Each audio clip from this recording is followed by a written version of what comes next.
All right, Kiss Army, welcome to the KissFAQ Podcast. Thank you for giving us your time today and letting us into your head. I hope we don't do any damage. This is a Kiss-related podcast by the board, for the board. We hope that you enjoy. We'd love you to support this show. Please like, follow, and subscribe to us on Facebook, YouTube, and Twitter. Your likes and subscription helps us to grow and attract interviews and content. So please retweet and share our posts. Your contributions are appreciated. Welcome to episode 428 of the KissFAQ Podcast. Yes, I'm back where I belong this week. Joining me is Marcus Almighty Mark. Greetings. St. Louis Kiss Lonnie. What's up? And the voice of reason, 69th Blizzard. Hey. I always want to do like a wrestling intro for Ken. I mean, he really needs like the proper intro. You would need like theme music then too. You can come running down the aisle to it. Yeah, all of you need to pick your own theme music so that we can intro the show properly and make the intro of the show last like 5 minutes so that no one listens to the rest of it because they've all turned off because they don't like the long-winded intro. All right, talk about long-winded intros. Obviously, I did appear on another podcast this week. I would like to thank Three Sides for having me on to talk about the Aerosmith book. That was the purpose of the episode, to basically shill. What did this guy say? Shill my poorly edited rambling drivel. Thank you, John. You need a hug. But there's a lot of crossover Kiss content in the Aerosmith book, so the guys on Three Sides were kind enough to invite me on, and we did have a good conversation about some other topics. Some parts people will agree with, some parts they won't. Anyway, I want to thank everyone who tuned into that, and these guys for being understanding about me being a whore and going to the other side. Your guys' patience with me is very much appreciated. But I did want to talk about some of the comments on that episode. Just call out a few. Jordan, please, God, don't do it. Well, I'm not God, and I did it. Sorry, Jordan. Hopefully it wasn't as bad as you thought it was going to be. Tim, my esteemed co-author and former news admin on the FAQ for many years, did comment that I contributed 90% of the actual interviews to the two best-selling of Julian's books, because people do continuously refer to these books as Julian's, unfortunately, because I'm the face of the FAQ. Odyssey was born out of the concept that I envisaged and directed, same with the solo albums book. Absolutely right. And, if the episode had been about either of those, that would have come up and been repeated again. It's always been something that I state. Tim was the architect of both the Novelda feature in 2012 and the solo album Celebration the following year, which we later turned into books. There is the original artwork for it, which had his name on it. The name didn't go on the print version from a choice, and I'm happy to put it back on anytime he would like. Again, his concept, absolutely, on the vast majority of the interviews. Novelda, that was the first proof ever printed before it became a book. Notice how there's only one name on that one. It was a thank you to Tim for corralling all those freaking interviews, and they're amazing. They're absolutely amazing, as are all the other interviews that Tim did, whether it's with Eric Singer, Ace Frehley, Ron Nevison, that was included in the Danger Zone book, all still freely available to read online over at KissConcertHistory.com, so do check it out. But also never forget that Tim came up with these concepts, did the vast majority of the interviews, and then we did package them up with connective tissue, but never ever discredit or not credit him fully for those contributions to the Kiss fan community, not just the FAQ. Forget that. The stuff that he does was very, very important in capturing that history forever. So a few other comments. Kiss King 73, excellent episode. I really enjoyed watching that. I've supported Julian on many of his books, all Tim and my books as well. They're all great. I'm currently reading the Aerosmith book, and it's fantastic. Thank you very much. Baseman Steiny, as a regular viewer, fan of both podcasts, I thoroughly enjoyed this episode. I, for one, would love to see more cross-collaboration between both podcasts, and I say all podcasts, because when you go on someone else's show, Mark, I think you've been on some other podcasts. I know. Oh, yeah. Yeah, I know I have. Lonnie, have you? Well, you tried out for Three Sides. You're muted. Yep, you're muted. So Lonnie's so your audition with 3 Sides was wonderful, being muted. Didn't go well, and you can see why I didn't get the gig. No, I did audition with them, and I was really not hurt. I guess I was saddened when I didn't get the gig, and Mark did. They only had live auditions with one other guy besides me, so I thought I had a good shot at it. But everything happens for a reason, and I love doing the show with you guys every week. So glad to have you. Wouldn't be the same show otherwise without everyone who's participated on it, especially our regulars here. So I do love my crew, and we're a team. We're all part of the same show, and any one of us not here doesn't feel the same. Phyllis Simmons. Whoa, that comment's just way too long to read, but thank you for taking so much time to write what you did on the FAQ. Starman 2112 of Kings. Hey, I wonder what that person's a fan of. Great show, guys. Especially this discussion about the 70s live albums being from that time period as well. I'd like someone to name a live 70s album that is not good great. Well, that's a topic for another podcast, and I think that whole live albums one would make for a good discussion. I'm sure someone's already done this. Rome Loves Dan, A+ episode. Love Mark and Julian's passion. We all feel that special, almost indescribable feeling when we discover something new, unique, and special to us. Yeah, I was rattling the tape just for fun, not to be a complete dick. I guess I'm a bit of a dick, but that's okay. I can sleep. We still like you. Thank you. That's what I needed to hear. Someone wrote, got Alan's Demons of Rock and Phantom book delivered today to my door, 9/6. I got mine yesterday. Thank you, Alan. That's an example of how to do business. Produce high-quality, extensive product first, and take orders when ready to ship out promptly. One thing on that. Yeah, we talked a little bit about magic and the right way and wrong way that we perceive to do things. That show was recorded before news that Ross had lost his mother surfaced. So I'd like to extend my condolences to Ross on the passing of his mother, because life events are what are really important in life, and it must be a sad time for he and his family. So condolences, Ross. Finally, UFO and Alien Channel. Didn't Andrew just today say that he was the first one to buy the iVideo? Strange. Let's set the context on that again. I, no pun intended, bought the iVideo, and I milked it for all it was worth on promoting Odyssey, and then I sold it on when I'd squeezed what value I thought was out of it, and then later found out that someone was still selling copies of the video from their phone, but there we go.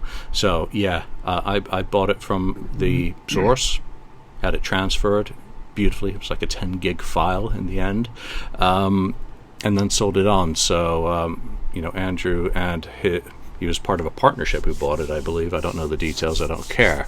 Bought it from me, and who knows where it is now, hopefully on someone's shelf. Anyway, a good spectrum of comments. I did touch on some negative ones there, but generally I thought there was going to be much more hate. So that leads nicely into, Ken, any comments from our FAQ episode last week? Yeah, there's 23. So someone watched it. Good. I'm not gonna read it. Just a couple of quick ones, since we already did some comments from the other your show. Anyway, this one comes from Jason Leonard. Says, another great episode, boys. I gotta say that Dress to Kill is my least, fave of the first 6. Some great songs, but the production is kind of boring. And he says he agrees. I agree. But that was the end of that. It looks like he was going to continue, but maybe that was the end of it. Then we have who was it? William Curry. He got the 3 blue LPs and also the 2 CD. Lastly, I bought my fifth copies of Revenge and Carnival of Souls. So he's got, I guess, 5 5 of those things. Another one we have from Kiss Remasters Films. I tried to agree with some of the feedback for Rock and Roll Over, but I do not like it. But I think Love Gun is better. Oh, I do like it, but I think Love Gun is better.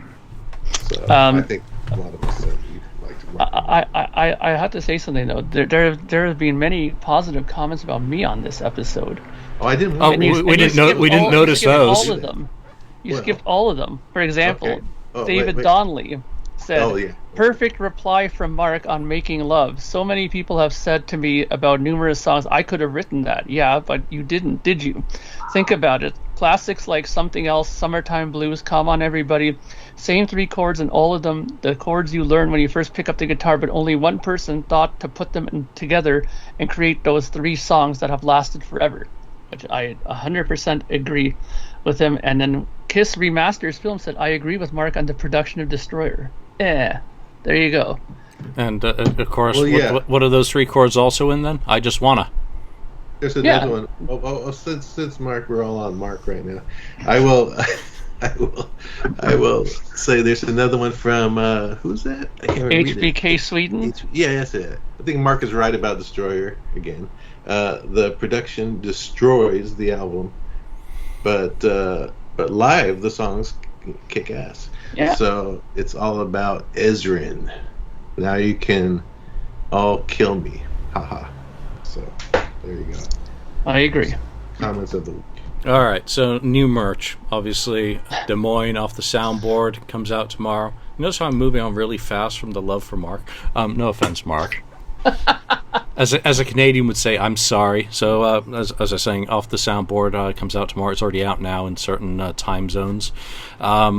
Anyone else got any new merch? Actually, Love Gun. There's a delay, isn't there? Who got the email? Lonnie? I got it. Tell us. It's exciting. It was a great addition to my Thursday afternoon to learn that what I ordered several months ago was going to be delayed. And I really, truly appreciated the fact that they waited until the afternoon before the release day to tell me that it was going to be delayed basically indefinitely. So that was kind of nice. That was a nice kind of Thursday afternoon surprise. I really appreciated it. Kiss Online. Thumbs up on communication. That was the well, at least you got an email rather than checking a website year after year in hopes of an update. Yeah. Was that for the picture disc for Love Gun? Yes. Yes. Yes, it was for the picture disc. And there was some communication. There's something very important to mention about that. It's not just a notice for a delay, which is inevitable. You have to opt in or your order will be cancelled. Crazy. You know what? That is total bullshit. Okay, It is. This whole thing that you have to click in to like. I agree to the delay. You know, because how many times are you getting emails and you just kind of swipe through them? And you know what? Whatever. Lonnie pointed out something that I want to further touch on. He goes, "Thank you for letting me know this one day before it was supposed to be released." You know what? They knew this long time ago. I mean, I've been involved in the pressing business here for a little while now, and they know when this is going to be released weeks before, not just a day before. There's no way they were sitting there going, "Oh my God, if we make it in the next hour and a half, we'll have everything done and ready to go." Like, there's no way. Okay, they knew that they were behind, and they were behind for a while. Okay, so this is complete and utter bullshit. And once again, I am glad I didn't order from Kiss Online at my creature. Well, I did order the vinyl, but I'm keeping my fingers crossed that one will Better at cross least something come. else. Yeah, but I was, you know what, and I was feeling good about it. Everybody's saying, "Oh, this new providers, new suppliers, new this, new that. It'll be different this time." And somebody said that the best, a new boss, same as the old boss. And this, you know, somebody online said, the Who's, they said that, and I'm really annoyed about this because the whole point is you had this problem before. People were pissed off. Nobody wanted to order from you guys, and now this fucking crap is happening all over again. Like, what the hell is going on here? Like, how hard is it for you guys to put an email earlier on and say, "Listen, this is what's happening. The pressing thing is going slow. whatever, a new Madonna record's coming out, so they bumped us. Whatever, just let us know the truth here. This is so completely frustrating, and it really now makes me not want to order anything else. I was saying last time that when I ordered the vinyl, the blue vinyl there for the latest one here, the Creatures, that I was thinking, oh, maybe I'll go back and I'll order the Love Gun Gold one. Maybe I'll go back and order. You know what? Fuck them. I'm not ordering anything else now again, because this is completely shit. If I'm going to have to wait now for a message from them, and then after that, I'm going to have to go in and re-log in so they don't cancel my order, oh my God. Okay. I'm sorry. I'm done. Okay, but tell us how you really feel. Yeah, don't hold back next time. Seriously, I'm tired of it. But at least for the Revenge got delayed, but it was delayed a week. And they told us, hey, sorry, it's not going to be this Friday. It's going to be next Friday. And it did. It released. So, today was just they didn't give us any information. I mean, they don't know. They literally don't know. On a positive note, they sent that they shipped the Love Gun Gold. On a negative note, I got combined shipping, so I get nothing. There you go. That sucks. Didn't order any of that shit, so I don't care. I'm a sucker in the group. So actually, I'm on New Discover right now, and Des Moines CD is sold out there, and it's also more expensive than Amazon. The black vinyl sold out there for Des Moines, so only purple left, and Creatures Deluxe still not there, but they do have the Revolver box set for $199. How much? $199. That's going to be a deal, considering that they just announced that the mono pressing that's going in it is actually going to be a completely analog version of it. That was a big thing amongst collectors, that, is it going to be a digital version of the album? And apparently now they're finding out that it's a completely analog mono pressing of it. So if that's true, that record in there is almost worth as much as the box set itself. Yeah, I don't care. I'm ordering the whole thing digital. Just want the music. Ken, you're going to say something? I don't want.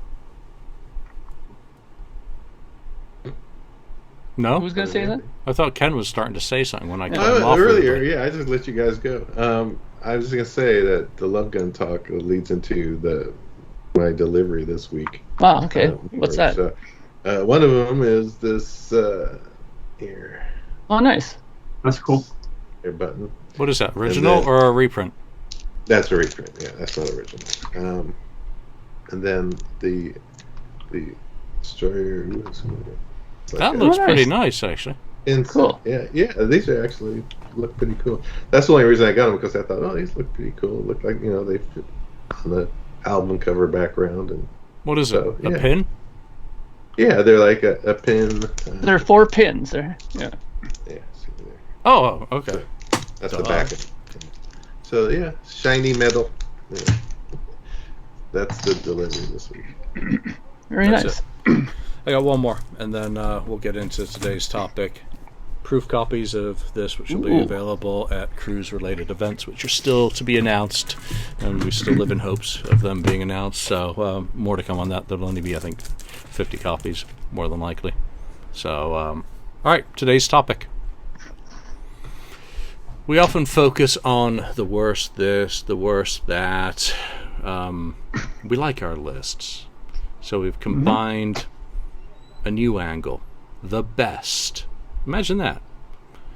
And we wanted to, just ponder some of the things that Kiss got right. We talked about this in the last episode, which gave birth to it.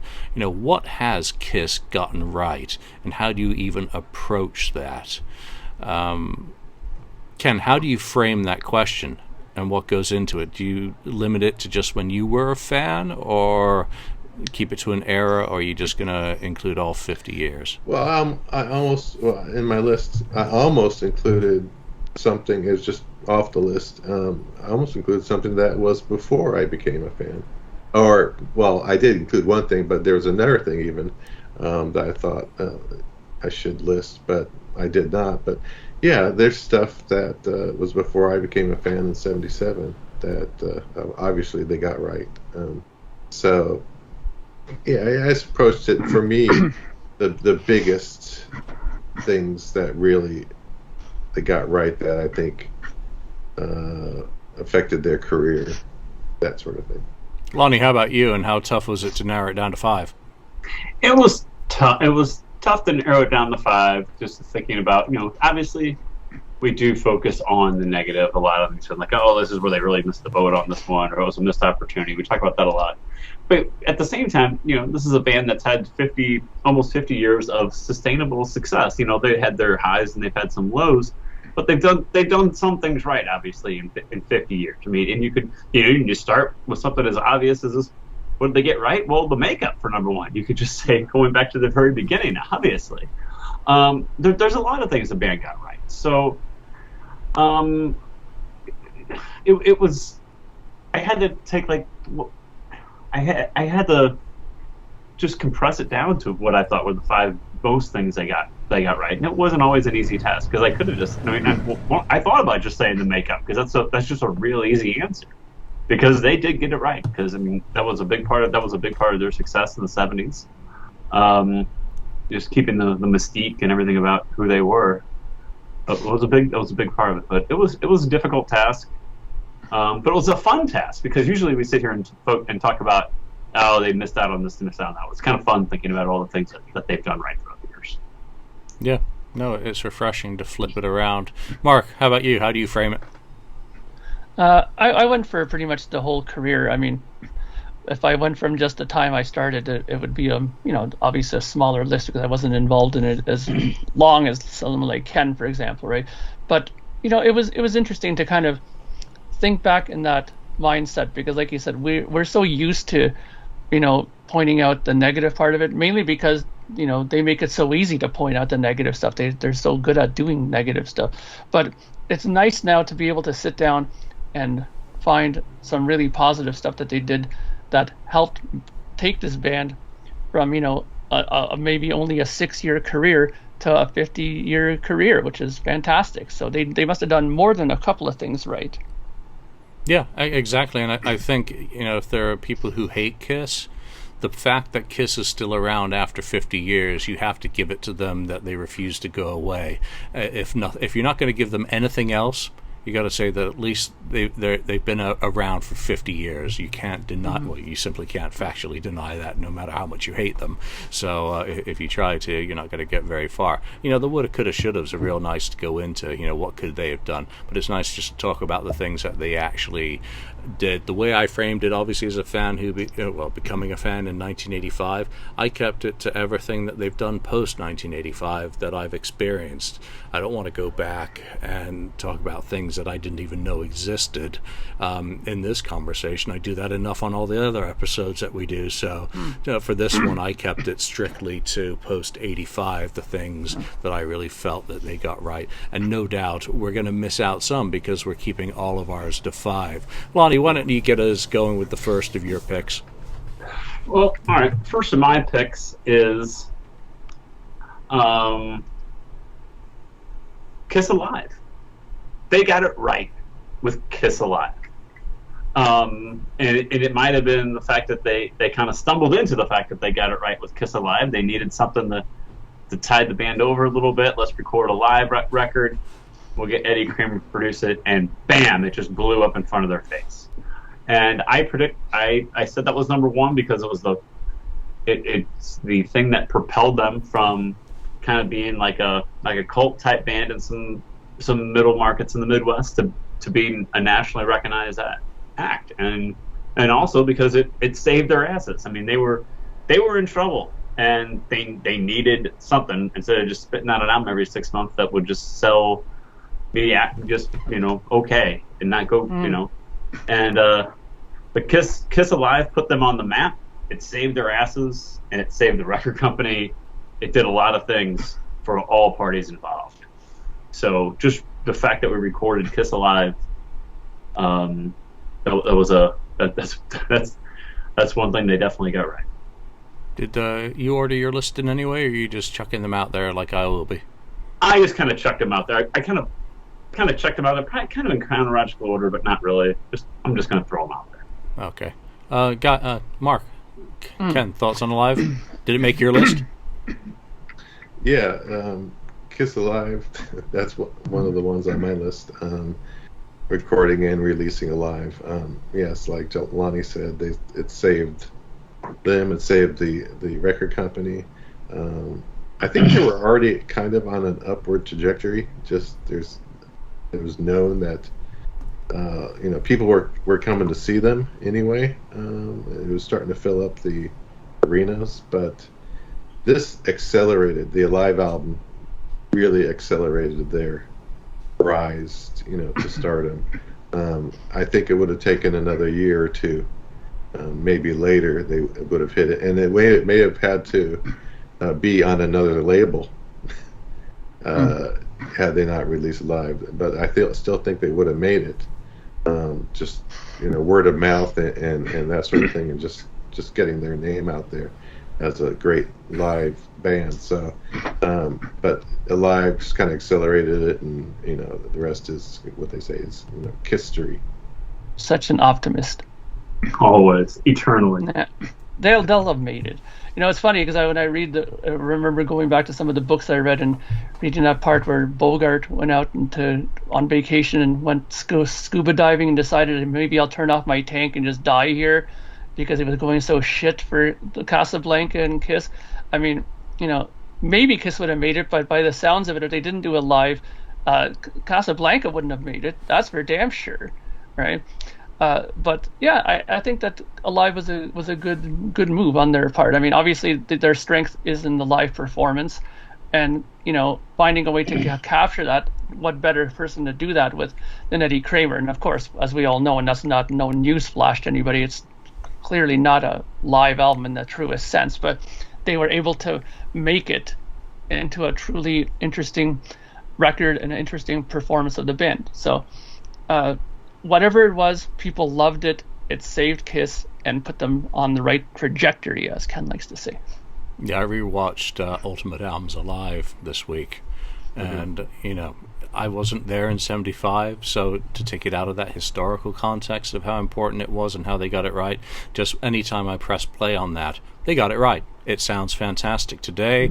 I guess it sounded fantastic back then because sold 4 million copies or whatever. It's still a live album that represents a live performance extraordinarily well. And, in the Ultimate Albums Alive, you get to delve far more into kind of the ethos and the history surrounding it from the people who were there. So if you need something to watch, it's up on YouTube, like everything. Well, a lot of things aren't on YouTube anymore, unfortunately, but it's still there for now. Mark, what are your picks? Okay, well, with me, I did the same thing as everybody else. I didn't really rank them as most important to least important, so I'll just go with my first one, which was I put Recording Creatures of the Night, returning to a heavier sound. We all know that, people were a little displeased with Unmasked. People were confused with The Elder, and I think that doing Creatures of the Night was definitely a right move. People can argue and say, okay, it didn't really sell well and it didn't do well, but I'm gonna present this though. Obviously, years and years later, we're talking about this album and all excited about a deluxe box set of this record coming out. Okay, and I know from a lot of podcasts that I've watched, a lot of other Kiss ones and even non-Kiss ones, Creatures of the Night has consistently been on so many people's top 10, top 20 lists of greatest Kiss records done. I even saw a podcast where we're talking about strictly about production of audio, where people said that Creatures of the Night was listed as one of the better albums sonically. So no matter how poorly it may have done in 1982, this album to me I think was a brilliant idea, and I think it was a return to form for the band. I still think it's one of the best records they've done. I mean, Paul Stanley even says that it's one of his favorite records still. So I think that it's extremely important that they did this record, in my opinion.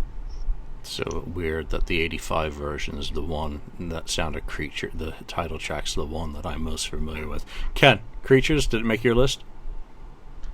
Yeah, it didn't make my list, but I have something very similar to it, revolving around it. So, but yeah, I agree. Creatures is a major thing they got right after doing, Dynasty, Unmasked, and The Elder. It was a real return to form and just in your face kind of albums like we're coming back to take names or whatever. So yeah, it's a great pick, and I totally agree with it. Lonnie, you're muted again, Lonnie. Damn it, Lonnie. I'm sorry. You got the washing machine going behind me. You can barely hear it, but I just didn't want it to be like a buzz in the background. Oh, don't worry. It's like I got the Harleys going by on mine and the fan going. Silence. Yeah, but during the day I get mad at people that are muted, and then in the evening I'm that person. So, but anyway, no, I agree about Creatures. Despite it not selling well commercially, it is something that they really got right. It's something that the band needed to get right for themselves too.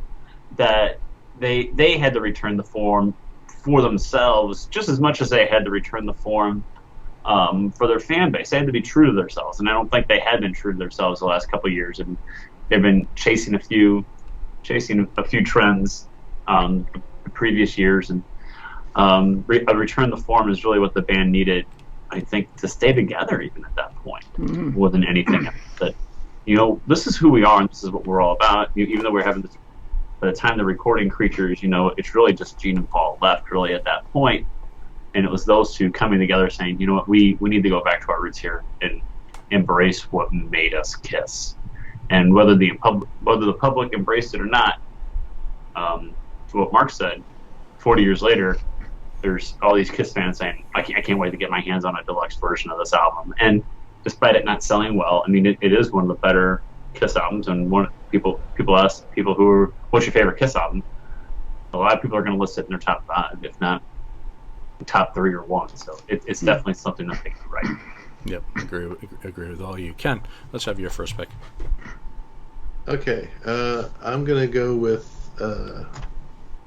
We might as well just follow on with that. With my 82 pick, selecting Michael James Jackson as a producer, because I think he wouldn't have Creatures. You wouldn't have had that great album had he not been selected as the producer.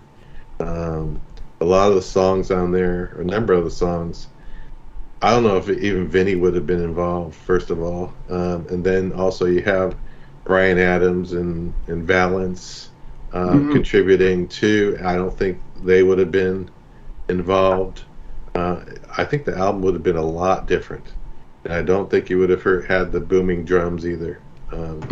As we hear them. So I think he is just as important, or maybe even more important to a degree, than Kiss themselves on that album.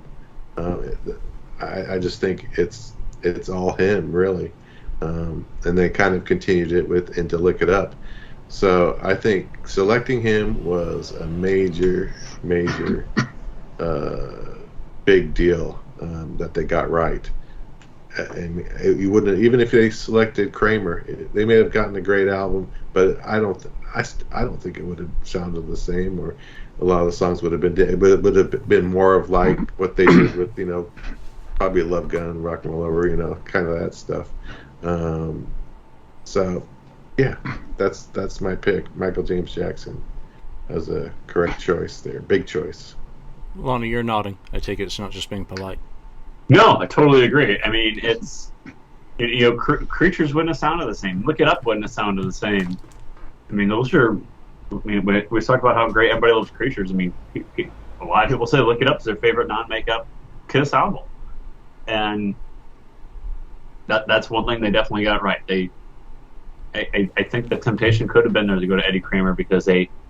Eddie had made him sound good in the past, but they leaned toward Michael James Jackson, and to what Ken said, that helped, I think, bring Vinny into the fold and create that sound that we love on those 2 albums. And in my opinion, it's a shame we didn't get more of it. Yeah, Mark. Yeah, I agree with that totally, because I mean I remember reading, might have been even in a couple of books that I have around here. About the fact that Michael James Jackson, had specific things in mind when recording Creatures. using the specific Telefunken microphones and stuff like that for the drum kit and stuff like that. He was very instrumental in creating the sound of this record that we all love and enjoy. And, a good point from Ken, about his involvement as producer. Maybe we wouldn't have got some of these extra, songwriters involved in it if he wasn't involved. Who knows? I mean, I don't know the details in that fully, but sometimes producers are essential in doing that, finding outside writers and stuff like that to help the band. So I'm fully in agreement with that. And I think he did a great job on the record overall. I mean, like I said 100 times, I think it's still my favorite sounding Kiss record. I mean, I had it in the car today again, just totally blasting. My poor dog was like looking at me like, please turn it down, like in the back seat there. So it's such a great record. I mean, I can't stress enough how much of it's had an impact on me as not just a musician, but as a person who records his own music.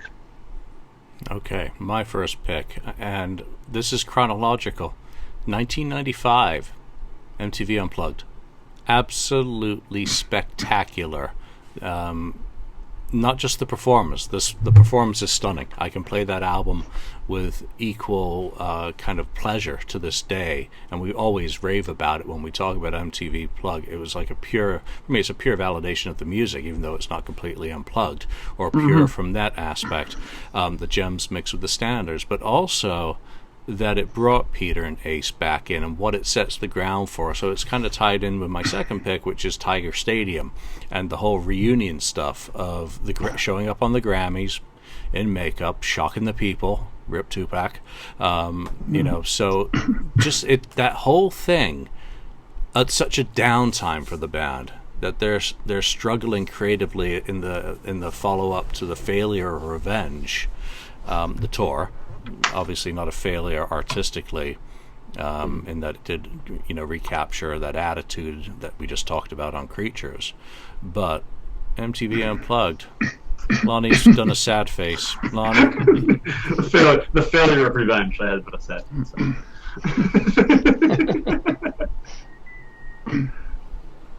Are you kicking it to me? Yeah. Oh.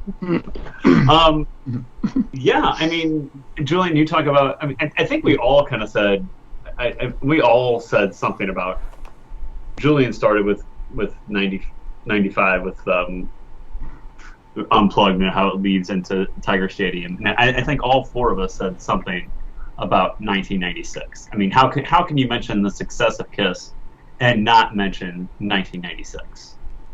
Because in my lifetime, Kiss was never more popular than what they were in 1996. And it was such vindication for me after, people saying, oh, Kiss, that's stupid. Why don't, listen to Pearl Jam, listen to Nirvana, listen to Soundgarden, listen to all this other stuff that guys my age were listening, guys in high school were listening to at the time. And then suddenly, MTV Unplugged happens. And we've all talked about our MTV Unplugged experience, whether you knew it was happening or not. And, I just remember watching them on Halloween that night on MTV and just being... my initial shock and awe was Ace and Peter coming out. I had no idea what was happening. And just being blown away that, like, oh my gosh, this is so unbelievable that they're just even playing these songs together. Not even thinking that far ahead that, could they put the makeup back on and do a sold out world tour, which they did. And that goes back to one of mine. I said 1996 because it saved their asses putting the makeup back on. And it did. Gave them another 25 years. Correct. I mean, had MTV Unplugged not happened and the wheels of the reunion tour not spinning after that, who knows? I mean, I think it was inevitable that eventually they would get back together. I mean, Christ, Axl and Slash somehow all of a sudden like each other again, because I think the money's too good at a certain point. So, I think it eventually would have happened, but it just felt so magical and so perfect at the time, with Unplugged leading into the reunion, and most Kiss fans just buying into the hype that this is all just magical. So, excellent choice, Julian. That kind of leads into my 1996 also. Nice. That's the whole idea, kind of grouping it. Ken, 95, 96, make your... Yeah, 96. I was same as Lonnie's about putting the makeup back on and for the reunion. I think it was the right time. I think they would have done it if they would have done it a few years earlier, or even 5 years earlier, like they were thinking about or so. I don't think the reaction would have been the same. I think it was just perfect timing. I mean, it was the perfect amount of time between, when they took it off and then putting it back on. And a lot of people didn't even know they took it off, to be honest. I mean, sure. I had people, friends, and it's like, are they still around? Or, I said, yeah, they don't have makeup on now. I was like, well, oh, okay. He goes, yeah, they've been around all this time. But, when they put the makeup back on, they thought they were came out of retirement or something. So, yeah, that's a huge thing. It was, everything just kind of fell into place. It was the right time to do it, and obviously, it was a major success. I had people who still didn't care about them when they put the makeup back on, and still don't to this day. Yeah, Mark, sure. you were with me. You had convention and also reunion stuff on your list. Why don't you cover both of those? Yeah, well, I think that this whole 96 thing, kind of the seed of it that started was the convention tour, because I remember back when it was announced and it was coming to the Toronto area, one of my good friends, Ted, who's a huge Kiss fan, he was over the moon excited about it. I think what it did for a lot of Kiss fans was re-energize their love of the band again, knowing that they were going to be able to go into a convention hall and be face to face with these guys, get some stuff signed, see them playing an acoustic show of songs. And when word started spreading that they were playing, all kinds of songs in their career, people started getting excited. And I think what even, planted the seed for more excitement was the fact when Peter Criss joined them for that one performance during the convention show, I think the buzz started happening. Are they going to get back together again? Peter came up, they were hugging each other, they gave them a leather jacket and blah, blah, blah, blah, right? So it's like, will Ace show up? Will Ace show up with one of them? I don't know. Will Ace show? And then it all, the talk was happening. I mean, even in the Toronto area, it had a big impact on Kiss fans around my neck of the woods, because, it went over really well. People were there, it was a really well attended convention. Now, one thing I don't know, but I'm hoping that some of the people who went to the conventions will chime in if they're on the board here. I'm wondering how the autographing part went, because apparently in the one here in Toronto, the Paul and Gene line was huge, fantastically long lines for them to get their autographs from them.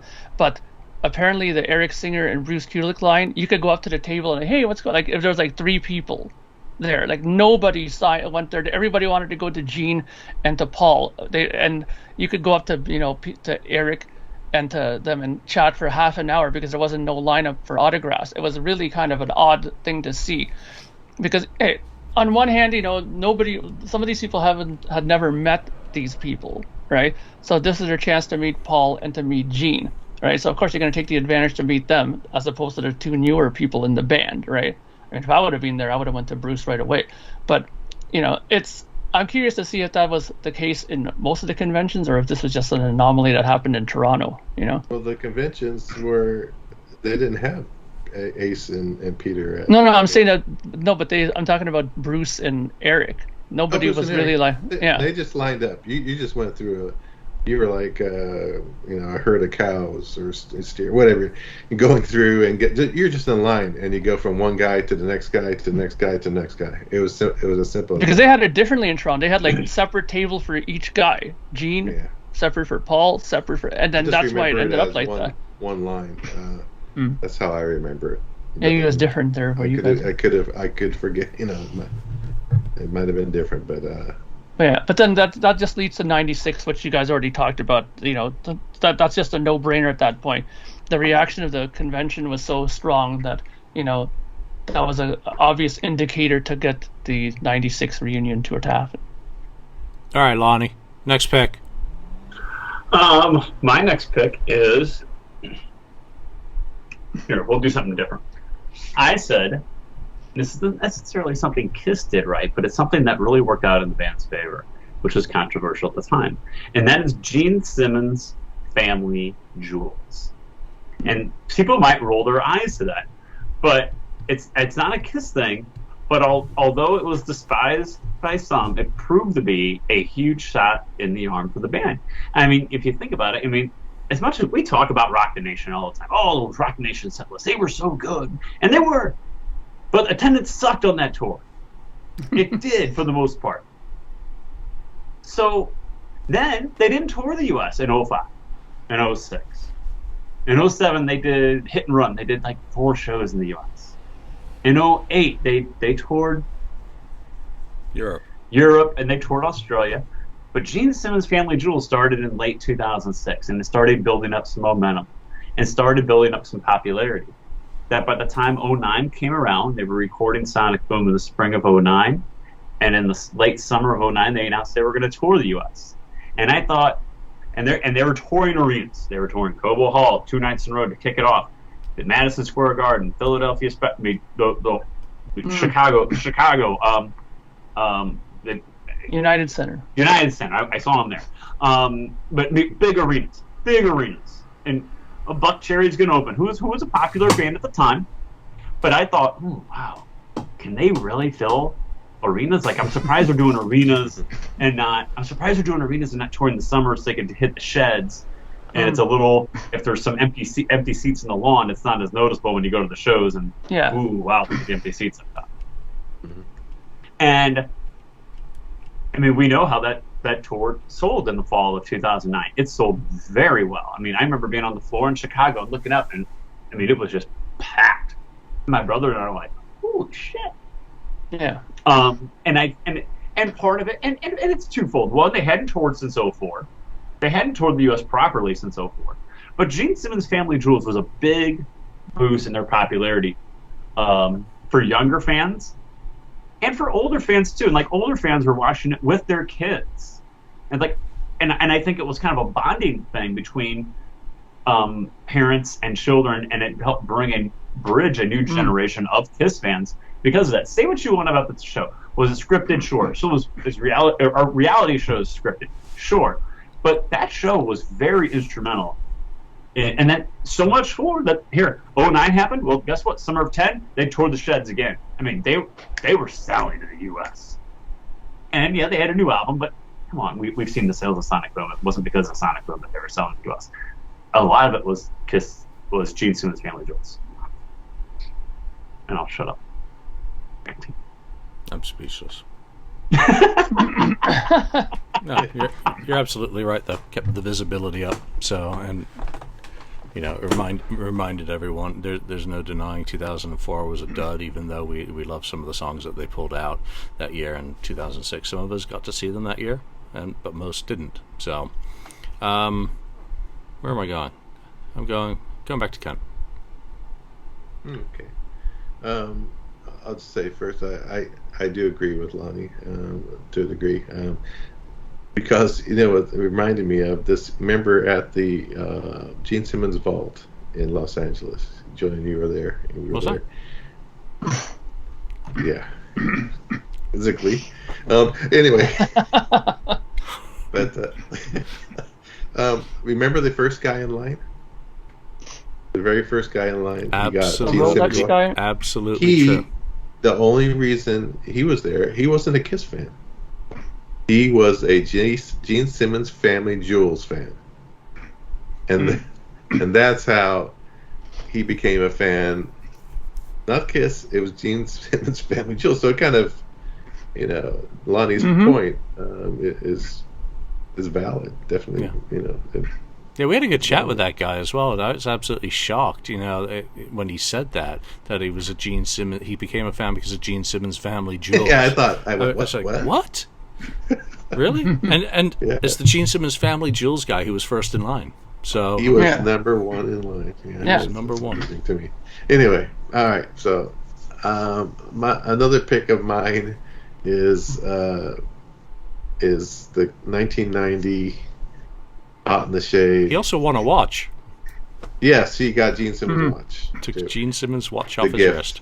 Yeah. Pretty cool. That was cool. 1990, Hot in the Shade, stage and set list. I mean, it was the greatest, one of the best stages they've ever had. Because let's face it, what they had before that, between the Tank and the Sphinx, there was, they tried different things, but they weren't really that spectacular of what you expect from Kiss. You hear, the stage show, the stage this and that, but when they brought that one, that was just fantastic. And then to go along with that is they finally, Kiss finally were picking songs out of their history again.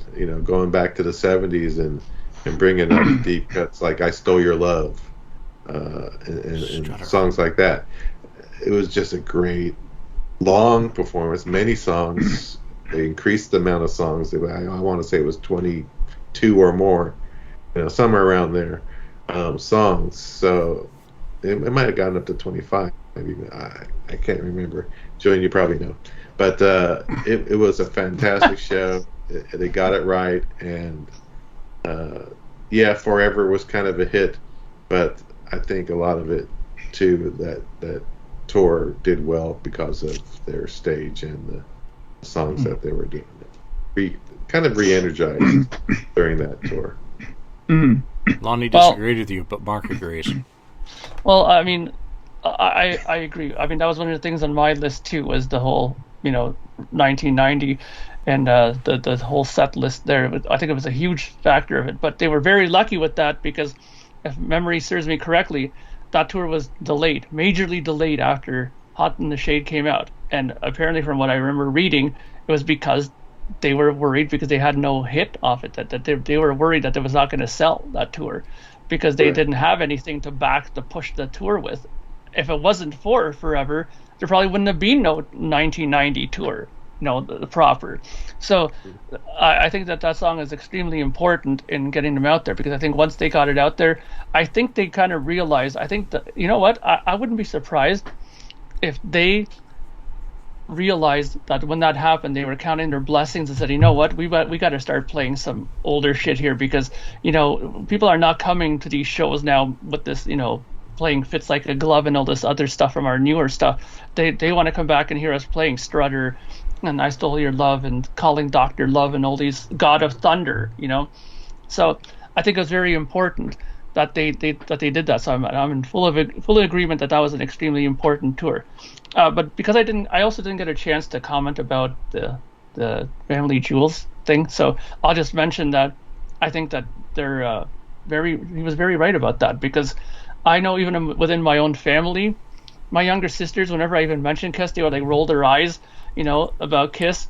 But lo and behold, my youngest sister, I ended up catching her watching Family Jewels several times in her house, and she ended up becoming a fan of Gene Simmons' Family Jewels.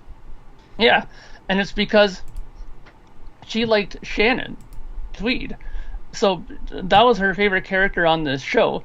And because of that, though, she got back into Kiss, and she started, singing. I think she even mentioned, she said, I think that that there was an episode where Gene was showing the whole fire breathing thing during it. I think it was where he was he went into his driveway and just showed it with the sword, and she was like, wow, did they still do that? It sprung up a lot of conversations with me and my youngest sister about Kiss for that show. So in a way, I kind of was happy that show came, because it got my youngest sister, who was always into really good music, because thanks to me, I influenced her, that she was back into Kiss and listening to stuff like that. So it does have an impact, that show, If you'd been that much of an influence, Mark, she wouldn't have gotten back into Kiss, because she'd never been out of.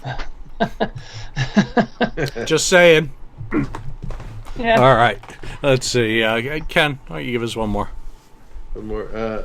Actually, no. Stick with Mark. You were last. Yeah, Mark's turn. I can't skip over him again. Sorry, Mark. That's okay. So a lot of the ones that I had on here were done. So I'm going to pick the one that we haven't talked about yet.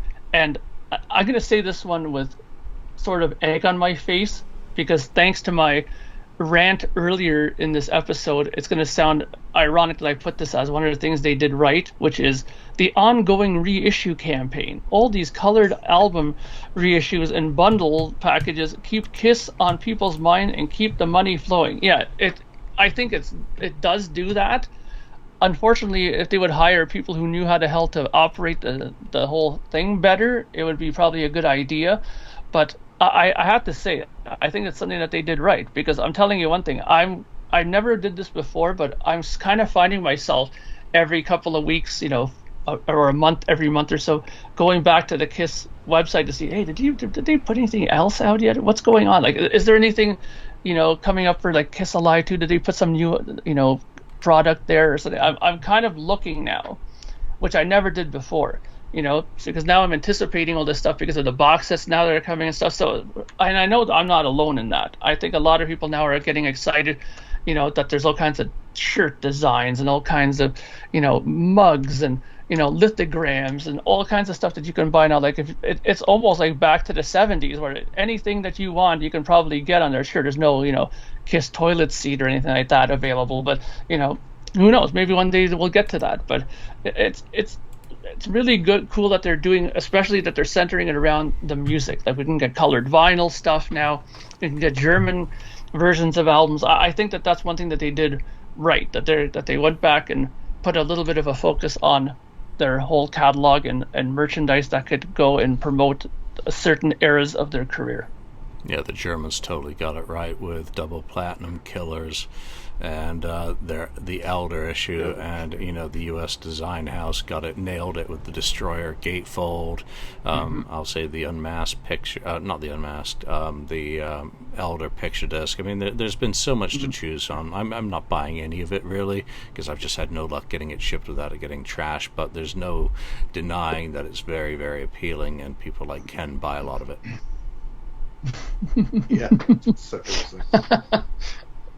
All right, I'm going to go. We're nearly at the hour mark, so I'm going to throw in one. I had 2004 the set list. I had Kissology because it brought everything together in one official or 3 official packages and all the bonus discs. But I think the most important one on my list to me is the meet and greets that they started doing in 2003, and specifically those first ones, where it had the shine of newness, and it was new to everyone involved, both the band, the organizers, and the participants. That you went in there and there wasn't one. Well, it's a little bit like, I think Mark asked the question of, everyone milled around Gene and Paul, but again, some of my best interactions, Peter Criss, I've always said it, him and me hanging out for a few moments, talking theology backstage at a Kiss concert while everyone scavenged Gene and Paul. I got some very valuable interaction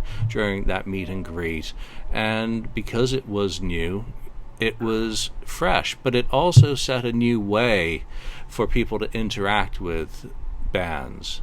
That it wasn't being done in the industry a lot at that point, and it's something that they've done and modified throughout the years. And I went to one of the acoustic concert meet and greets. Can't remember what year that was, but that was very cool. And then of course I did one on the End of the Road. I also did 2004 with Tommy. So they've been very fun events, and while it is a cash cow for us now, it was a very fun learning process back then. And you really, as a fan, you had something that looked like a special thing rather than a hockey puck like they did on the End of the Road. And how treasured were those photos with the band, whether you're on the cruise, whether you're at any of these meet and greets, during any of the time periods that they did them. I mean, come on, that 2014 meet and greet with Gene looking over at my shirt, is a treasure. That's probably one of my most treasured keepsakes, and the only one I've had signed is the one from 2003. I got it signed only by Peter, and his is the only autograph that'll go on it because of my interaction with him at that time. Thoughts on meet and greets, Lonnie? I totally agree. When meet and greets, and that I saw you put that on your list, and it was tough to leave that off of mine. They did those original meet and greets in 2003, and I didn't do it, and always regretted it because it was the only time there was an opportunity to meet Peter Criss on a meet and greet. But I did it in 2004, and I was young. I know if I might have been, I just turned 25, or I guess I just turned 25, and we're about ready to turn 25 anyway. And I was just, there was like 12. Those original meet and greets were so different than what they are now. Instead of 200 people backstage, there were maybe 12 of us backstage. Mm. And Kiss came out, and you got your individual pictures with the band, and I was just so geeked out of my mind. And that my picture from that Rock the Nation tour is like Gene giving me a wet willy and his fingers in my ear, and I'm just laughing hysterically. Mm. And that I mean, and like the band, it was so intimate that the band could pick up that it was me and my brother, but the band could pick up that I was the one just geeked out of my mind, was just beside myself. And so Gene's is messing with me at the time of the picture, because he could tell that I was just like almost shaking. Yeah. So it was so cool. And then when you got done getting your picture with the band, Dean just goes, "Okay, go meet the band, everybody," and just walk up to them and start interacting with them and talking to them. And as they're signing stuff for you, as they're signing multiple things for you. There's no, you can only get 2 things signed. It wasn't even a no musical instruments thing. They would sign anything for you. And that was so freaking cool. And it felt like that. I mean, they felt like they were the band of the people, as they claimed they were, like in '96, like for the people, by the people. They really were for the Uber fan. Like, this is like an Uber fan, geek fan experience for the 12 people that ponied up that kind of money. And then I did one a few years later in '09, and it was like that too. I did one in Sarnia, Canada in '09, and it was very similar to that, where there's like 12 or 14 of us backstage. And then I did one in Chicago in '09, and there were 200 of us, and my brother and I were like, holy shit, what the hell? We felt like cattle. It was very different. So it wasn't the same experience. But those original, what Julian said, those original meet and greets, man, nothing touches them. Yeah. Ken, meet and greets. You've done at least one, right? Yeah, I did that most recent one last year, 2021. It was kind of like, cattle. Yeah, you're kind of shuffled through, so it wasn't the right kind of thing. The only other kind of meet and greet I had with them were, back in, the convention, and the Alive 3 meet and greet thing that I was able to attend. So that was kind of a, going back then, it's kind of a forerunner kind of thing to what a lot of bands do now. I think, it's a great idea that they had, and then they've evolved obviously over the years, and there's so many people now that they can't sign anything anymore, and they can't individually talk to you really anymore, because there's just too many people. Yep. I'll give them props for Vancouver, at least. When I did the one there, it was cattle call. You're basically guy with a thing. There's next. One next, but Eric, at least recognized me and made it a fun picture. So, and I'm wearing I didn't realize I was wearing a Peter Criss T-shirt, which is even more. That wasn't premeditated. Mark, the thoughts on meet and greets, and then we'll just go through our list because we're just about out of time. Yeah. I think the meet and greets are a good idea. And like Lonnie said, the early ones are probably the ones to go to for sure, because you had much more attention given to you by the band at the time. But then probably a terrible thing happened. They realized, you know what? If we put 24 people in here, we'll get this much money. If we put 50 people in here, we'll get this much. And it's all over, and you start seeing Gene Simmons walking around with a debit machine in his hand. Then it's all over, because he's like, sure, I'll sign that. Just put your card in here, and I'll type in the amount of money that you have to give me to sign this now. So for me, I never went to any of these meet and greets for one reason.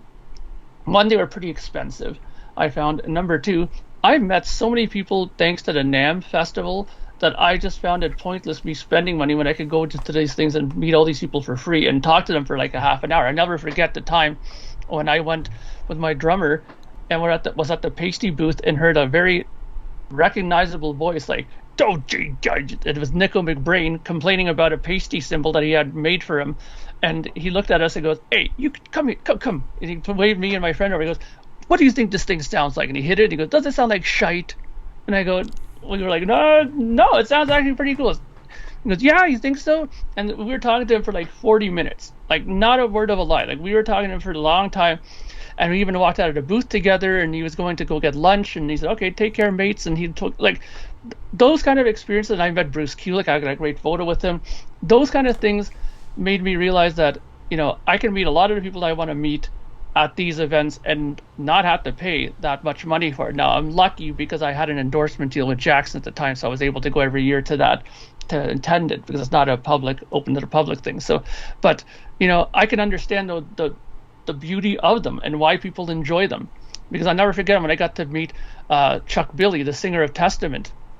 He's one of my favorite singers in the whole thrash metal scene, and I talked to him for a long time, and his girlfriend took pictures of me, and I felt like he's like a little small guy. I mean, I'm not like a small guy, but he dwarfed me. He was like 6'5", 280 pounds, and he was a big guy, and I was like, holy shit. And when he shook my hand, it's like he completely encapsulated my hand.